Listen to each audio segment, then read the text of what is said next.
Farmers, trust is everything. At Genesis Fertilizers, we're not just proposing to build a facility, we're building a future designed for you. With real progress already underway, we're closer to providing Western Canadian farmers with a reliable, locally produced fertilizer supply. Now is the time to take control of your farm's future. Learn more at genesisfertilizers.com/credibility. It's time for RealAg Radio on Rural Radio Channel 147 on Sirius XM.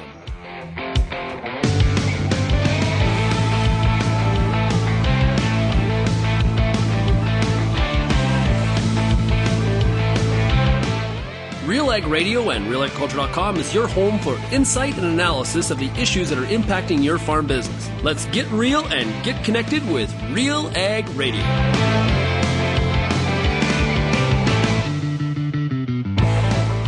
Welcome to RealAg Radio here on Rural Radio 147, Sirius XM. Shaun Haney, your host here on this Monday edition of the show. Hey, thanks so much, everybody, for making RealAg Radio and Rural Radio 147 a big part of your workday. Also, of course, a big shout out to everybody listening out there on the RealAg Radio podcast as well. Continue to tell your friends, your neighbors, anybody interested in agriculture about this fine show. We're always looking for more and more people to join the RealAg community. So thanks for continuing to spread the message. Hey, it's Monday, Agronomic Monday today. Peter Repeat Johnson will be with us. We're going to talk about a whole bunch of different agronomic issues. We've got sulfur on wheat. We've got a new study out in terms of the safety of glyphosate, and maybe talk a little bit about farmers' attitudes about it as well. We got a lot of stuff to discuss with Pete today on the program. We're also going to be joined today to talk about kind of some trade and market stuff with Steve Nicholson of Rabobank. I always love chatting with Steve, and he's going to be here. So we've got a little bit of agronomics, a little bit of some other stuff, a good mixture today on RealAg Radio. Now, if you have any feedback on today's program, we'd love to hear from you. Send me an email, shaney@realagriculture.com. You can also, of course, call the RealAg feedback line, 855-776-6147. I had two bets on the weekend running. One with a good friend of mine. He owes me and some other friends some rounds of drinks. He knows who. Colin, you know who you are.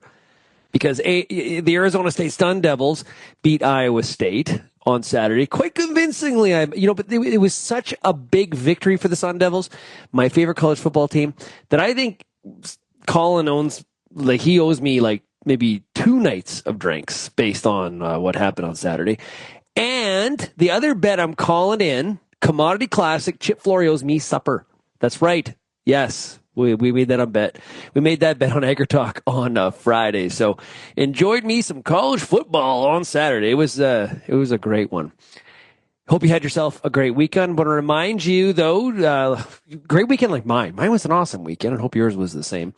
Want to remind you that tonight is the Agronomist, 8 o'clock Eastern, 6 o'clock Mountain Time. That's 7 o'clock Central for all of you others out there. And tonight, Lindsay Smith has got a great show lined up, and you can get CCA, CEU credits for tuning into the broadcast. You can find it on the Real Agriculture YouTube channel. You can also go to realagriculture.com/live. Always a great lineup of guests, experts, and the best part is audience participation because the show is live. We also do podcasts it as well in case you miss the live program. Let's take a break. When we come back, we got Peter Repeat Johnson joining us right after this. We're at the Farm Management Canada meeting, AgX. Joining us right now is Stuart Person with MMP, board member at Farm Management Canada. What are some of the cool things that Farm Management Canada does? So we do some educational work around financial literacy, succession planning, risk management planning as well. A lot of our role is to promoting the concept of, for example, risk management planning. Getting out and explaining to people the importance of risk management planning and what it can do for you and what are all the benefits to doing that. In those sessions, we're not going to do a risk management plan for you because every farm in Canada, their risk management plan is going to look something different. Our role is more on promoting the concepts and getting people into that mindset that this is important and I should be doing this. Risk management is really putting a plan in place to say, how do I deal with all these things that I can't control? Producers who do a really good job of business planning and have a really good risk management plan in place, they understand that and they realize they have a good backstop in place. Their confidence level is a lot higher in terms of making investment decisions. Here's what Wheat Pete's Word on RealAgriculture.com is all about in under 30 seconds. It's wheat time. I love wheat time. I love wheat. Get that sulfur on. Get that seeding rate right. Get that nitrogen on your wheat right. Get that protein. Know your variety. Know when you need to put fungicides on. Pick your product. Pick your rate. Do the right job. Get this wheat crop right. Have a nice day. Grow amazing wheat.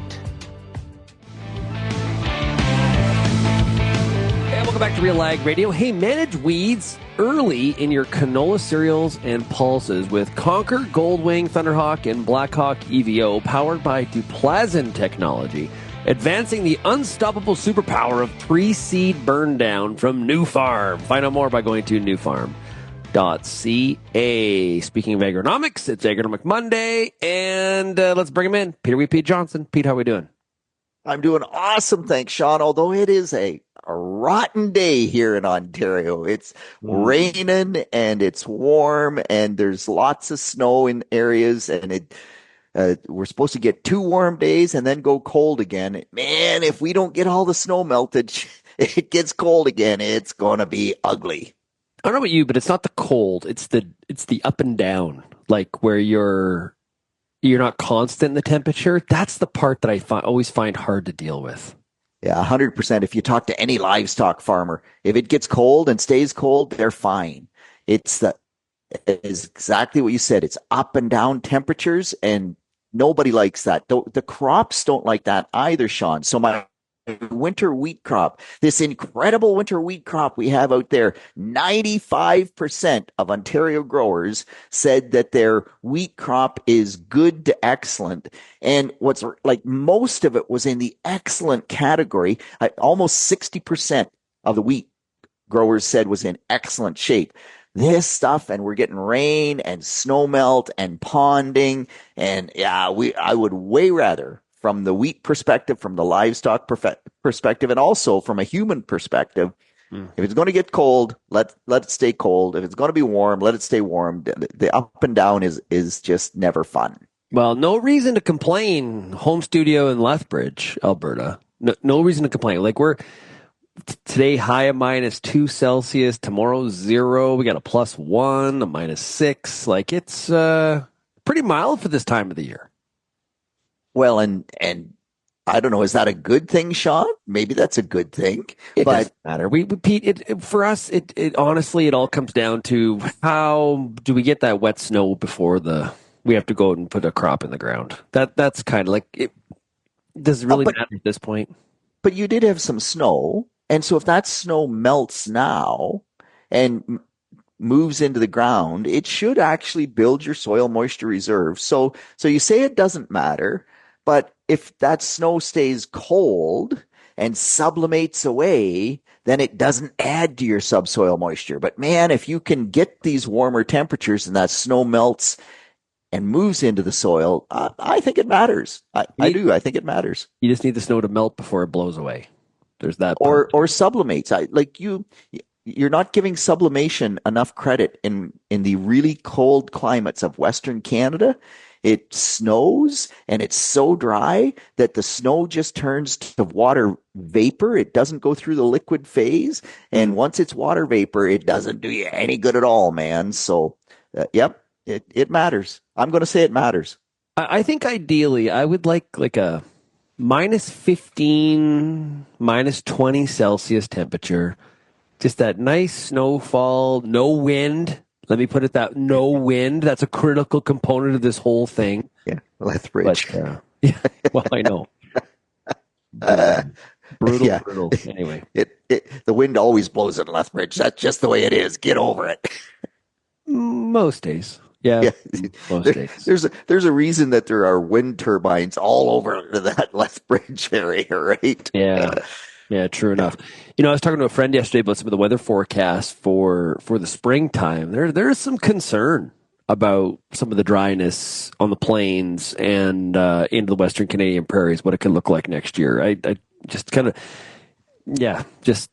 not ideal from what I've heard from a few people. So I don't know, Shaun. There has been some areas in the dry Midwest or down through Kansas, Oklahoma. I've been hearing that they are getting some moisture, and so hopefully that continues, because if it stays dry through that area again, man, like it's getting to be brutal in the terms of the number of years that they have suffered from lack of moisture. Yeah, no kidding. That is for sure. Hey, yesterday you and I were sharing a link, a story about some research around cover crops related to soil organic carbon. Talk about what that research found, because it maybe is a little bit counter to what some people have been talking about. Yeah, absolutely, Shaun. So first off, let's be clear that the paper was not negative on cover crops. Cover crops serve all sorts of functions. They prevent erosion. They can help water infiltration. They can fix nitrogen. They can suppress weeds. Like cover crops, when they're used properly, have lots of benefits. But the holy grail always is soil organic carbon, more organic matter in the soil. And I think we've always chased that as the ultimate goal, and it is, but it isn't, I think, the mega issue that a lot of us have originally thought that it was. So this study clearly said that there's no good evidence that cover crops increase soil organic carbon or soil organic matter across the majority of studies. And there are a few where maybe it's a little blip up, but the study actually said part of the reason might be that most of these research projects haven't gone on long enough.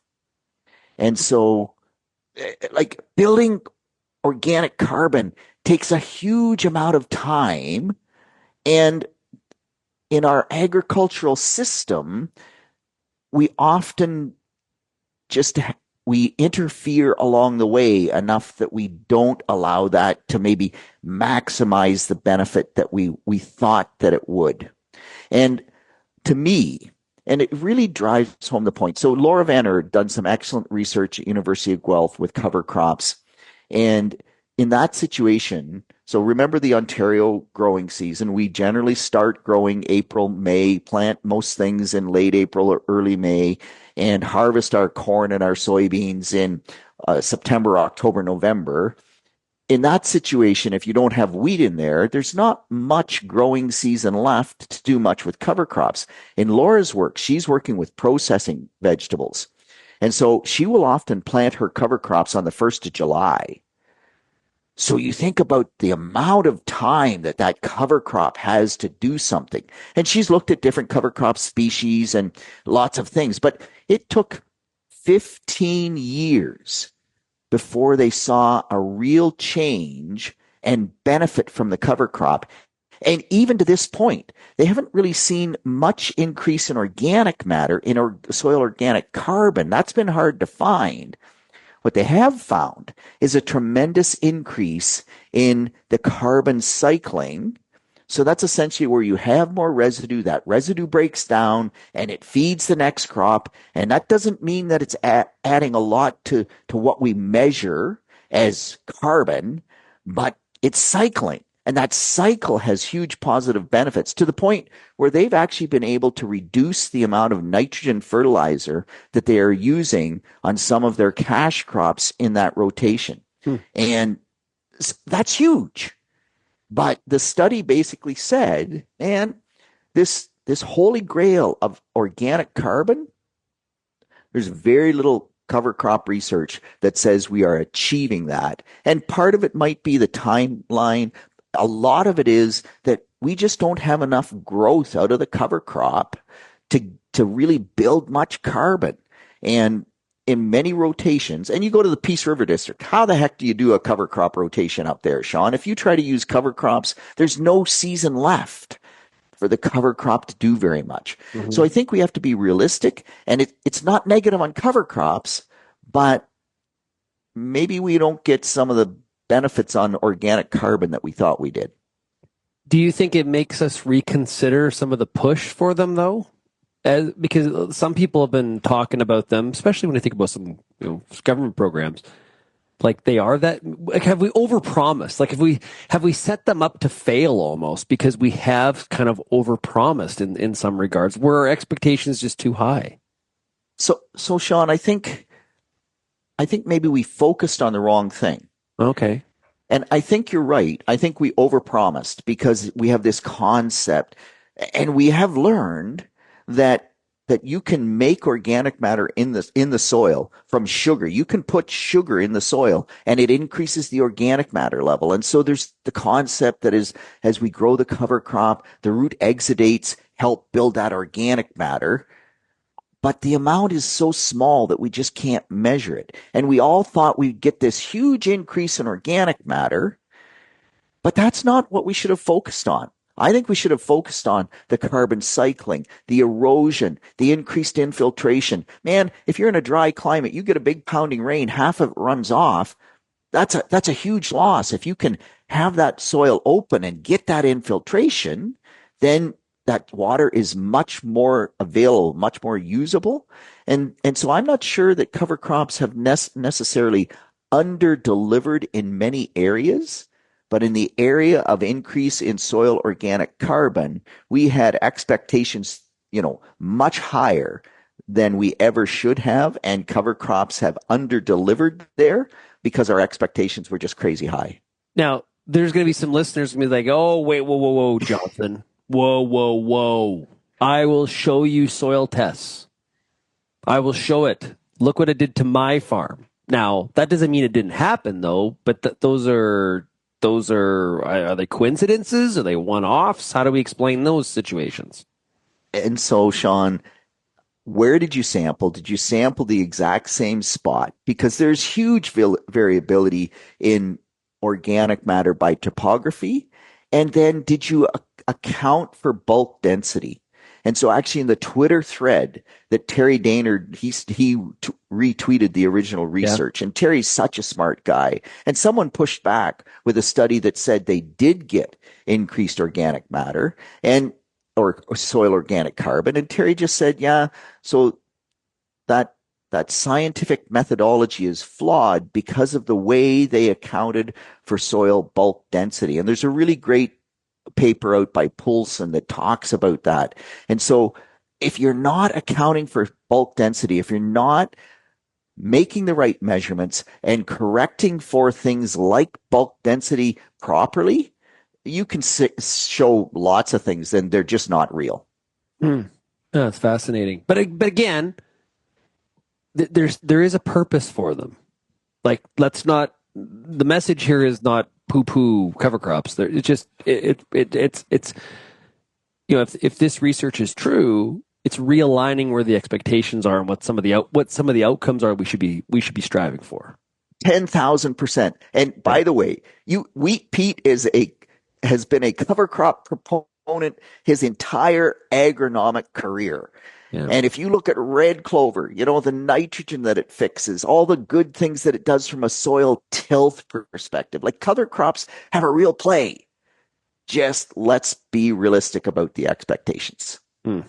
Okay, cool. If anybody has any thoughts on that, we'd love to hear from you. I'm sure there are some of you that have some thoughts. Send me an email, shaney@realagriculture.com. Hey, the next generation of Brandt Utroff augers is here. They can move up to 9,000 bushels per hour in the harshest of conditions. Visit your local Brandt dealer today to learn more. That's brandt.ca. We'll be back with more of Shaun Haney and Peter Pete Johnson here on Agronomic Monday on RealAg Radio right after this.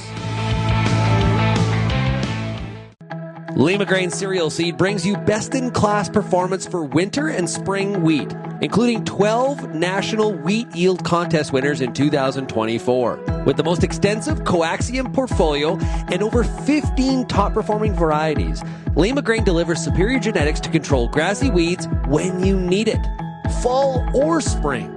Boost your yield potential today. Visit limagraincerealseeds.com or call your LCS Regional Commercial Manager for more info. What's next doesn't happen by accident, doesn't happen by chance. What's next happens when experience meets expertise.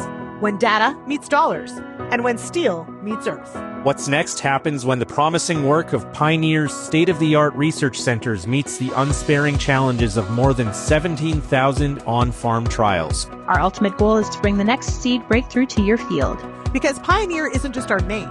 It's our mission. Pioneer. What's next Happens here. I'm Lindsay Smith from RealAgriculture.com. Join me Monday nights for The Agronomist, a 1-hour live and interactive show broadcast across YouTube, Facebook, and X. Monday nights at 8 p.m. Eastern, I host expert agronomists from all over the country to give you answers to some of the toughest agronomic questions. Join us live or catch the replay Tuesday morning.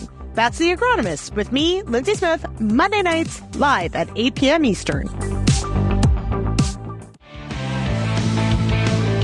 Calling all Montana, Dakota, northern Minnesota growers, the new seed omega-3 canola production system can help you unlock a guaranteed path to market with attractive premium opportunities, first-in-class agronomic support, and free on-farm pickup after harvest. To learn more, go to omega3canola.com. That's omega3canola.com. That is for our listeners in Montana, North South Dakota, and northern Minnesota. We are joined here today on this Monday by Peter Wheat Pete Johnson. Pete, where are you this week? Because you seem like last week we ran into each other in London, but where are you this week? So this week, actually, Shaun, I'm going out to Manitoba, to Winnipeg, and I'm going to be speaking to the seed growers there. And we're going to talk about the wheat's changing waterfront. So that's going to be just a bunch of fun to kind of look at where wheat might go into the future and the impacts of various management or the options that gives seed growers. Where does wheat go from here? What would be your thought? Like I don't want to spill the beans in the presentation, but yeah, don't steal my thunder before I actually give the presentation, Shaun. And by the way, I haven't yet finished the presentation, so it'll evolve. But at the end of the day, there's going to be more winter wheat in Manitoba. I just think it makes perfect sense. We see that already happening in much of Ontario, even up into the Rainy River district. And if you know Rainy River, it could be part of Manitoba. It's very close to the Manitoba, to southeastern Manitoba. So it's just changed enough. Our winters are milder. Winter wheat gains that advantage of being a little bit earlier, escaping some of the heat. And so that's one of the things. And the other thing that I think is real is that we have higher carbon dioxide levels. And higher carbon dioxide levels change how wheat performs. And so we need to talk about that. How do we harness that and use it to our benefit? And it's not that it's good across all the globe. I am not saying that is a good thing for everyone on the face of the earth, but the farmers in Manitoba, it has a positive impact. And so let's harness that as best we can. Did you just say that global warming is good, Pete? Is that what you just said? I did not say that, Shaun. I was trying to make that clear. Did you miss that part of the message? Sorry, it totally blew past me. I swear that's what I heard you just say. Yeah, I did not say that. Okay. I mean, I have friends in Zambia, and global warming is anything but good for them. So let's be real, right? Yeah. Let's be real. So how come when we have this conversation about, increased CO2 levels, we kind of forget the part of the discussion that's good for plants? And you never hear anybody talk about that really to any certain extent. So I think, and people do talk about it, Shaun, but it's good for growth in plants, but it also does a whole lot of other things to the environment in terms of record heat through Europe last year. And part of that is a carbon dioxide thing. Yeah, the plants grow better, but if people are dying from heat exhaustion, which part of that story are you going to focus on? And I think oftentimes we don't necessarily balance the story. But again, man, when it's 47 degrees Celsius and your crops die because of too much heat, it doesn't matter how much carbon dioxide that you have, right? It's good as long as you stay within the right temperature range for plants. Yeah. You and I were talking during the commercial break about some of the discussion on social media from some farmers regarding the use of glyphosate and how we use it and when we use it and the purpose and all that kind of stuff. And I guess where we go forward, like this is where there's like this confusing intersect here of what, consumers think or want or, maybe think they want, versus what science says. And of course, we had a lot of lawsuits, that have to do with glyphosate, and that seems to continue in perpetuity going forward. Where does this kind of fall for you in terms of, like, haven't we actually proved the glyphosate safe? So there's a new study that just came out, and they force-fed, I think it was mice, they force-fed between 100,000 and 1 million times. Yeah, like, what are we doing? Pardon? Why? Like, why? Like, why would they do that? Rate? Yes. I don't know. That's what the researchers decided to do. And what did they find? And so they found that at that dosage, that I forget what ailment the mice developed, but it clearly had an impact on the mice. I would suggest if you force-fed the mice that level of salt or that level of Viagra, that it's going to have a negative impact. And that's sort of the pushback, but we keep getting hit. And by the way, glyphosate, one of the most, if not the most studied chemical that's ever been brought to the marketplace. But what it really does, and I see this in not only social media, but there was a grower in North Dakota who took his wheat, and he had done a pre-harvest on some of his wheat. He had not done a pre-harvest on some of his other wheat, and he sent that wheat away for testing to look for glyphosate. And when he got it back, the levels were quite low in both, but there was definitely a little bit more glyphosate in the pre-harvest wheat. And I actually asked the grower, why did you do this? Was there a problem? And his answer was, and he stood behind it, and I totally agree with him, I don't want to feed my grandkids or my kids anything that is not safe for them. And so because this constant barrage in the media of glyphosate is an issue, and because of these studies where they just do ridiculously high levels, and I don't know, I didn't read the whole study, but certainly the pushback on social media was that they cherry-picked or they selected some of the data that they presented. I can't comment because I did not read the entire study. I just read the synopsis. At the end of the day, out of all the science, you can always find science, if you look hard enough, where just by coincidence there's a problem. But 98% or whatever, I don't know exact number, but the vast majority of science is that at the residue levels of glyphosate that we find in our food supply, there is no issue. And the problem is that growers just kind of step back and they hear this constant barrage, and it makes them question. And questioning is good, Shaun. It really is. Questioning is good. We should always question. But we should not lose sight of the fact that the dose makes the poison. And if you drink too much water, it will kill you. If you eat too much salt, it will kill you.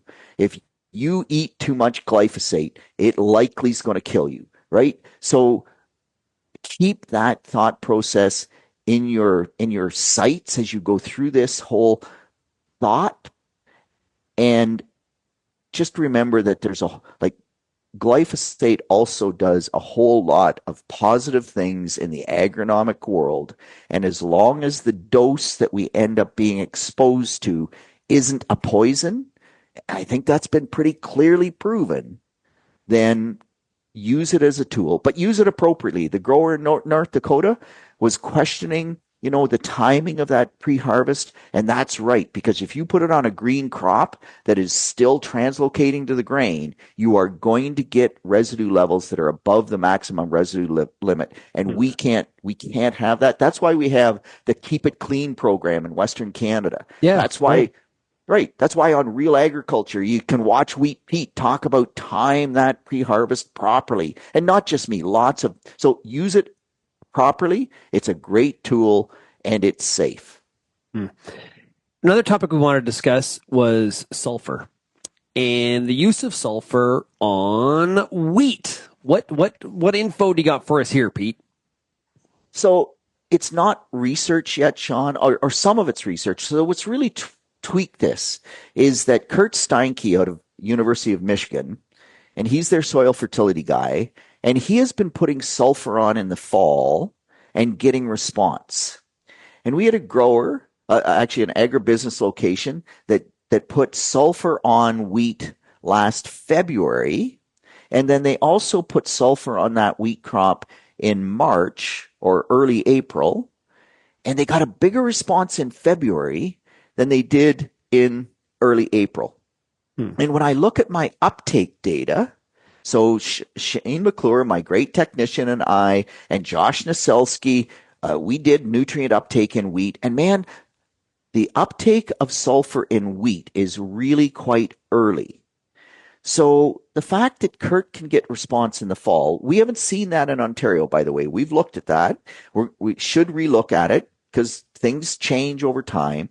We have not seen that response that Kurt gets, but this response that we got with that February, and remember, last year there was no real winter. The wheat was growing in February. This is not Wheat Pete saying every grower in Ontario should put sulfur on the wheat crop in February. If there's snow there, don't do it. But if we get another winter where that wheat crop is actively growing in February, I sort of think the sulfur demand is early enough that we should start looking at earlier applications of sulfur to see if we can increase yield. And I don't know that, Shaun, but it makes me interested. What about on spring wheat? So on spring wheat, I think the exact same thing. The demand is early. Put it on with your first nitrogen application or, at seeding. In soybeans, the work by Sean Castile, if soybeans need sulfur, you only get response in Sean's trials if you apply the sulfur maybe 2 weeks before planting. By planting is the very latest you can apply it. And what's really interesting is you only get response on early planted soybeans. If you plant soybeans on the 10th of June, you don't get sulfur response. Why? Because there's sulfur in the soil that the microbes become available. And the sulfur is really quite an integral part of nodulation. You plant ultra early or even early, you plant May the 10th or even into April, there's no sulfur. The beans don't nodulate early and well. And so then that reduces your yield potential down the line. If you can provide that sulfur, get that early nodulation, better nodulation, you get bigger yields. And so with Sean's data, the earlier you plant, the more important it is to have that sulfur there. And it's best if you can apply that sulfur 2 weeks before planting. You get late in the season, don't bother. And then what's the thought on fall? I'm thinking on the Western Canadian prairies, when do I, for my canola or my wheat, am I okay with fall? And so Shaun, there's always a risk over the fall period because sulfur will leach, not as badly as nitrogen, but it still does leach. So if you're in Manitoba and you have moisture and leaching is an issue over winter, you can leach that sulfur out of the rooting zone and then it's like you didn't apply it. If you're in Alberta and in a super dry climate where leaching really isn't a problem, I think fall sulfur could be a play. But don't forget that even in Alberta, if you get, you build that soil moisture, well, if that sulfur gets moved down to the 1 foot to 2 foot level, and I need it right when that seed germinates and starts to grow, it's not in that top 12 inches or in that top 3 inches right when the seed takes off. So some sulfur at planting probably is a good play in that fertilizer strategy. Interesting. Pete, have yourself a great week, man. You use seed growers in Manitoba. Absolutely. I hope they have lots of questions, man. Like, I love questions, as you know, so I hope they bring their questions. I'm sure they will. Hey, maximize productivity and profitability with an innovative all-in-one approach to farming, combining accounting, business planning, agronomic field planning, and advanced technology. MMP Ag Intellect delivers personalized solutions that empower you to make confident, data-driven decisions. Visit mmp.ca to learn more. When we come back, we're going to be a bit of a shift here. We're going to move away from agronomics. We're going to talk markets. Steve Nicholson from Rabobank will join us right after this. Do you want to take your crop yield to the next level? Many factors contribute to achieving a successful harvest, but the right fertility plan is key. BioK is the best potassium source in agriculture today and a critical component for both plant and soil health. It doesn't end with starter. With every pass across the field, you can spoon feed your crop.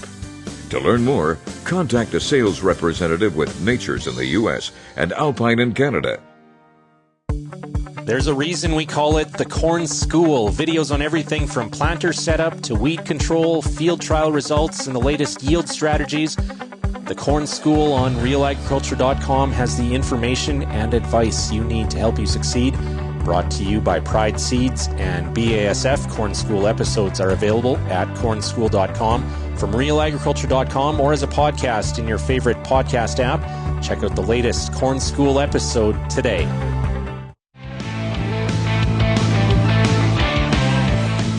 Back to RealAg Radio here on Rural Radio 147 Sirius XM. Hey, coming up soon, Crossroads, Alberta's crop conference is back January 28th and 29th at Edmonton. Crossroads is designed to empower attendees with cutting-edge insights, technological advancements, and sustainable practices crucial for modern farming. It's happening, there is a deadline, early bird, December 31st. You can find out more by going to Crossroads Crop Conference. .ca. Let's talk about what's going on in the world of geopolitics, the market, and then tie it all together. We're talking right now to Steve Nicholson. He is with Rabobank. Steve, how are we doing? Good, Shaun. How are you? Good to see you again, as always, and to have a chat. Yeah, absolutely, man. Absolutely. It's great to have you here. Okay, so broader market complex. Lots happening, a lot of sideways trade. Does that give you confidence or concern here right now? Well, I have to admit, sitting on the other side of the border, I would say from a trade perspective, I have some concerns. Have to be worried about where does trade go from here. And you mentioned it kind of in your introduction. It's, we could talk about the Trump tariffs. We could talk about whether it's, NAFTA or USMCA. We could talk about the geopolitical unrest. I mean, just as we talked today on the 9th of December, Syria looks like it's changed governments literally almost overnight. Yeah. And then you have more instability in a part of the world that's unstable already. And what does that mean for trade? What does that mean for costs? So there's so many places to go with this. And I think concern. I have to be honest about that. Well, think about, add South Korea in there too. What's going on there? Right. Yeah. I mean, you have, France has some governmental issues. South Korea has some. Yeah. I mean, you have them all over the world, and you look at, and as I will quote one of our macroeconomists that said, North America is kind of the cleanest shirt in the dirty laundry, and that's kind of true. Yes, we have our problems. You have your issues, but for the most part, we're economically stable.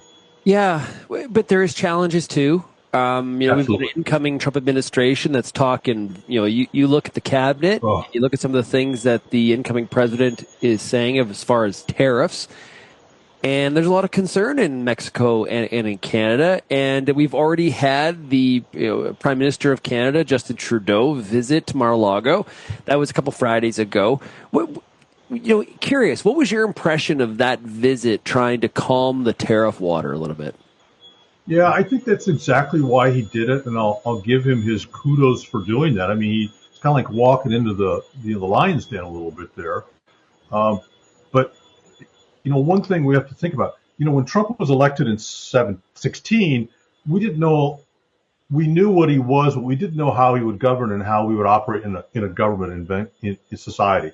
And we didn't know how to deal with that, whether it's we as individual citizens or countries or leaders. Fast forward 8 years, and now we know how he operates, and we also know as much as, well, he's changed, or the assassination attempt changed him. But the reality is, we've seen that that lesson. He hasn't changed. He's still Donald Trump. That's not going to change. So he likes to have world leaders come and kiss the ring, if you want to say that. And I think, to Justin Trudeau's credit, he walked in lion's den and did that. Exactly for the reason you cited, is to try to, can we calm the waters around tariffs in North America, and can we have a discussion about them rather than just slap them on and that's the end of the story. So I think there's a lot of pieces there to that. I don't know, we don't really know much else that was happened in that discussion, or what the contents of the discussion, or what the outcome will be. But we do know he was there. He had a discussion with Mr. Trump, and I think that's probably a good thing to have. I have a hard time believing, Steve, that it's going to take just the one visit. Like, I don't know. I don't know if we actually get to the application of a 25% tariff on all goods coming into the U.S., but I think it's going to take more than just that one visit to Florida. No, I agree. I mean, with Trump, it's an ongoing discussion, but he's also, that sort of, for him, and I don't mean to put words in his mouth or think about it, but I think about what that does for him is that the fact is that Trudeau made that trip to Mar-a-Lago, as have other people. So Trudeau's not the only one. And because you've made that trip to him, you've come to his home. That makes him feel like he's got a bit of I've got one up on him because he had to come to me. I didn't go to him. And so that makes him feel like he's got an upper hand in the negotiations. And the reality is, when you look at the economic impacts of tariffs, you look at the economic impacts on citizens and prices, inflation, all that, we haven't got to the nuts and bolts yet, or down the nitty gritty, to see what this really means. And we also know that Trump is, on a negotiation style, tends to like to do the scorched earth thing first, see where it lands, and then negotiate from there. So this is round one of, I guess I'll use a baseball. This is inning one of a 9-inning game. So, fair enough. Yeah. Curious how China is reacting to U.S. farm products right now. What we've seen through the fall is China being very aggressive on the purchase of Canadian canola prior to, with the anticipation of tariffs being put on Canadian canola, having to do with that anti-dumping investigation that they're doing. What are they doing with U.S. ag goods right now? Same thing. I mean, we're seeing a very robust purchase plan for corn, soybeans into China, particularly soybeans. Now, soybeans are pretty cheap, and China is very price sensitive, so they will look at that. This is their possibility. I do think it's also a little bit of the Trump bump, if you have it, is that they're trying to get stuff moved before he's inaugurated January 20th, in the concern that he comes into office on January 20th, signs the executive order for tariffs, and it's a done deal. And there you're stuck with, higher price. So I think there's a little bit of front loading if you have it on the trade side. And having said that, my concern and what I'm going to be watching on the backside of the inauguration is, do we see Chinese purchases pull back because, Trump is in office and, we did all this front loading. So I think that's one thing I'll be watching to see because by that time too, we'll have a better idea from a soybean perspective, what does that Brazilian crop look like? And, will it be a big crop as advertised? Right now, that all looks true.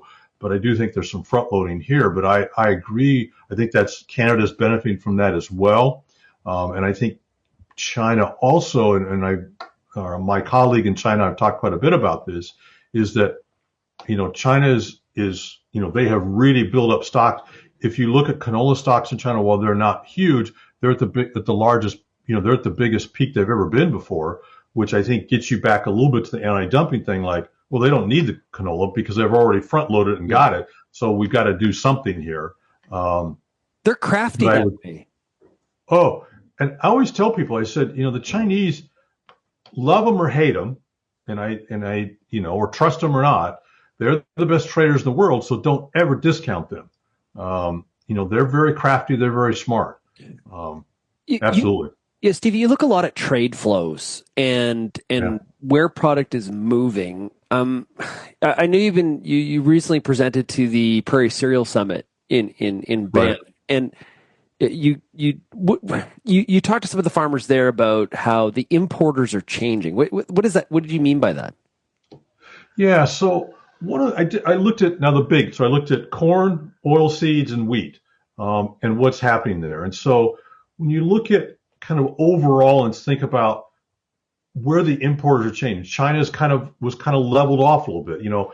We've had this, seems like forever, but it's probably 2 decades of this continual climb in U.S. exports, or exports in general to China of agricultural products. That's from Australia, Canada, where, the Middle East, Russia, all those sorts of things. Kind of looks like that's leveling off. So then you start to look at and think, okay, so where's the growth? Where are the new trade opportunities? And, that's always a concern when you look forward. But some things kind of emerge from that. Europe is continuing to grow their imports of agricultural goods. And you sort of scratch your head and go, well, gosh, they're one of the biggest wheat producers of the world. They're also a canola or a rapeseed producer as well, but they're importing more rapeseed or canola. And I think part of that is because of what happened in Ukraine, but it's also happening, and we've talked about this with all the climate change, environmental regulation, greenhouse gas, whatever bushel back, what you want to call that. Europe is going to have less productive capacity or production capacity. And so coupled with that, with their demand, because they can't get it where they want, we see a growth there as well. The other area is, this comes back home, is Mexico. Mexico continues to be a big producer or a big importer of all things agricultural. Part of that is because of a very dramatic drought in northwest Mexico. But you see the fact is their livestock industry continues to change. They have more income there, so they're eating better as a whole. I'm not saying that's across the board across Mexico, but we see that as also a growing area, particularly for those of us in North America. We're right here. We could ship rail all the way from Canada to Mexico, and we got those direct lines now, particularly with KCS coming on board with you all, and we got that direct line into Mexico. The other area that we saw, and we can come back to North America, but the other area we saw was Vietnam. Now, Vietnam is an interesting case study because it's a bit of the gateway to Southeast Asia. And so is it a gateway or is it a gray channel if you have it for product goods into China? We know from the last experience of 1718, even though there were huge tariffs, we know that product got into China through other means. And Vietnam is likely one of those places. But when you look at Southeast Asia, Vietnam is a bit of a barometer because they've had growth there in manufacturing, they've had income growth, and so the demand for Southeast Asia continues to grow. And I think those are areas we need to think about and be watching and looking for opportunities. Yeah. So when we do have like those gray channels or back doors or however we want to phrase those trade channels, sure. This is what's confusing, I think, for a lot of people, and I think a lot of people necessarily aren't aware of these things existing, where if we do see some sort of major trade war between the U.S. and China, does it give the U.S. a little bit more confidence knowing that at the end of the day, some of these U.S. products like soybeans, for example, they're going to get to the market they got to get to regardless of there's what's being talked about, and then there's what's actually happening behind the scenes. Yeah, there is, I'm going to say some, let's say, comfortableness with that, if I can use all that together, because product will find its way. As I always say, grain and oilseeds are like water. They will find the crack and move through it. So that will happen, and we know that China, they have built significant stocks this time, so they're prepared for this where they weren't prepared for it in 1819. So there may be a little bit less of that. But the fact is, if Brazil is moving all of their product to China, or a fair amount of it, then that means that there's other people who aren't getting their product.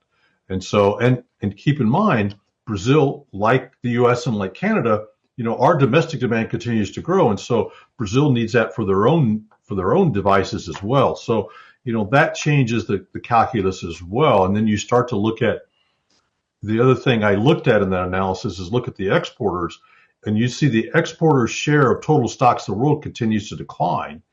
And if that's the case, and particularly when we look at corn and oilseeds, there's only a couple big producers in the world. And so when you think about oilseeds, think about where oilseeds are produced.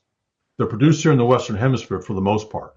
And so if Canada, the United States, or Brazil has a hiccup, and we'll put Argentina there as well, then the rest of the world catches a cold and now has a place to get their oilseeds. And so, that's the other issue, is you just don't have a lot of free stocks if you're an importer of oilseeds in particular. So, if we have a hiccup, or you have a hiccup, or Brazil has a hiccup, and even Argentina, then that means that you've got to find another place where you got to find another origin for your oilseeds. So that's the other piece in there you have to think about. Well, and if you look at global trade flows, the other part of it is North America trying to be competitive on the global. Right. That's right. And it goes back to our domestic demand. I mean, think about the amount of canola that's going into new crushing facilities. Here in the U.S., we just got the newest soybean crushing data. For the first time ever, we crushed over 200 million bushels of soybeans in 1 month in October. I mean, that's phenomenal. I mean, that's unbelievable. It tells you what's happening here is that we've got to, we need to have those need to stay home to be produced. And because of that, that keeps our prices higher, which doesn't make them competitive on the global market. But at the same time, we have logistical systems in North America that Brazil doesn't have. And Brazil has a huge breakdown between the port and the farm, where that, we complain about a rail here. I know that's a well-worn complaint across Canada, particularly the prairie provinces, and rightfully so. But we have our issues here as well with rail, so we have to deal with that as well. But our systems are much better suited to disruptions, because we could take it down the river. We could take it by rail to the west. We could take it by rail to the east. And we have alternatives where Brazil kind of has they can go north or they can go south. And that's really it. Yeah, but again, it's important that we continue to improve on some of that transport infrastructure, so that as Brazil attempts to catch up, we don't lose this is one of our key advantages. Absolutely. We have to continue to make the investment in that infrastructure. And that's, because if you don't, it's going to rust out or go away. And then it's going to take even more to do it. And that is a discussion we have in U.S. agriculture all the time. And as you know, in Canada with those rail systems, there's a lot of frustration there. The government's certainly been much more activist with moving rail in Canada than they have been here in the States. And I think that needs to continue to make sure that agricultural products can move. Okay, to wrap up here, Steve, what's more likely to happen at the end of 2024 here as we head into 25? Market going down or up? Well, I'm going to be the optimist here, to leave on an optimistic note. I think that markets I think they have found a bottom. Let's put it that way. I think we're sort of in this pattern of we'll trade this range. Now, we have a lot of volatility within that range. It seems like we can't even find the middle of that range. We have to be at the top of the range or the bottom of the range. So, for producers, that's a good news. Where the top end of the range, use that to your advantage. Buyers on the like way. If you get to the bottom of that range, and there's your opportunity to take care of it. Now, the thing to be watching, of course, as we cross into the new year is, of course, the South American crop. How is it going? How big does it get? It will probably, it's going to impact oilseeds the most. So that would be something to watch for canola and soybean producers. I do think on the grain side, whether it's corn, I think when I look at the complex and think about where is the friendly part, and more friendly corn, because you're likely not to have as good a safrinha crop, corn crop in Brazil this year because of how the delays happened around soybeans, and that crop won't be planted in the ideal window. And so that, if you look at corn has a little bit of upside, then that also means that wheat has a little upside as well, because wheat will follow corn up and down because of the feed substitution. So I think that those are where I'm thinking about, and what I'd be watching as we go into 25.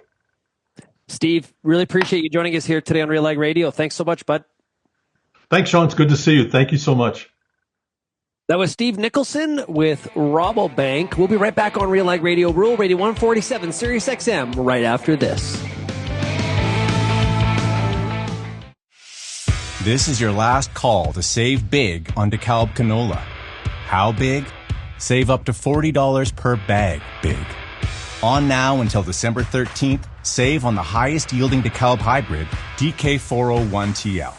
Visit your local seed retailer or DeKalbRewards.ca today and get ahead of your 2025 to-do list with big savings on seed. We're going to be your #1 canola seed. Just watch us. If you're serious about agriculture, RealAg's got you covered. For over 10 years, we've listened to and shared what producers have to say about everything from policy to agronomy from coast to coast. Keep up with the latest in Canadian agriculture at RealAgriculture.com through daily newsletters and check out our YouTube channel. Thanks for joining us in the RealAg community as we continue to cover and serve North American agriculture.